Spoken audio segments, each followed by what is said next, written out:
So हे गोंयचे दायज आसा हेरलूम वरायटीज म्हणटात त्यो कौटुंबीक तरेच्यो अश्यो ज्यो वरायटीज आसात ते गोंयांत म्हाका दिसता शेकड्यांनी कुटुंबांनी अश्यो आपल्या गार्डनान बागायतीन भाटान ह्यो पोशिल्ल्यो आसात. चोडण, शिवोली, दिवाडे बी अशी तुमकां खुबशीं झाडां दिसतलीं की जी तांणी राखून दवरिल्लीं आसात त्या फॅमिलींनी. सालसेती ती तरातराची अशी आंब्याची पिकावळ आसा आनी ती झाडां म्हणटा ती खूब आतां 80, 100, 125 वर्सांची जाल्लीं आसात.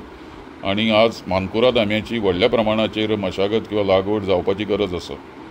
आतां हाजेर फुडें रिसर्च करपाक जाता. आतां ह्यो काथे आसात ते म्हाका दवरचे पडटले सांबाळून आनी तांची रोपां आमी करपाचो प्रयत्न करतले, कित्याक अर्ली फ्रुटींग वरायटी आशिल्ल्यान हाजे फुडें जर हो आंबो अशा तरेचो आंबो आमी ताज्या कोयींतल्यान जर किंवा जी सीड आसा तातूंतल्यान तयार करून आमी रोपां लायत जाल्यार मागीर ती नोव्हेंबरान फुलूंक शकतात आनी जानेवारी फेब्रुवारी मेळून आमकां पयलीं फळां किंवा अर्ली फ्रुटींग वरायटी म्हणटा पळय ती मेळूंक शकता. आनी जेन्ना मानकुराद जातीचो आंबो बेगीन जेन्ना बाजारांत येता तेन्ना ताका रेटी बरो मेळटा आनी बागायतदार किंवा उत्पादन करपी शेतकारांचोय तातूंत फायदो जाता.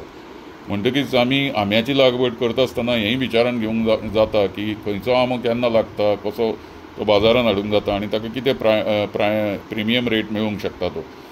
म्हणून म्हाका बरें दिसलें की ही म्हायती म्हाका मेळची नाशिल्ली, कित्याक आमी पेपराचेरच वाचताले की जानेवारीतच मानकुराद आंबो शिवोलेच्यान बाजारांत आयलो, 6,000 रुपया डझनान विकता. पूण आतां स्पश्ट जानेवारीन न्ही तर फेब्रुवारीन म्हाका आतां 17 तारखेक म्हज्या दारान म्हज्या घरान हे आंबे आतां मानकुराद एडवोकेट गोविंद उसना बोबे हांणी हांकां भेट दिली. म्हणूनच आज ही व्हिडिओची सिरीज आहा ती म्हाका अशी तयार करपाक शक्य जाली आनी ती तुमच्या मुखार म्हायती दवरपाकय शक्य जाली.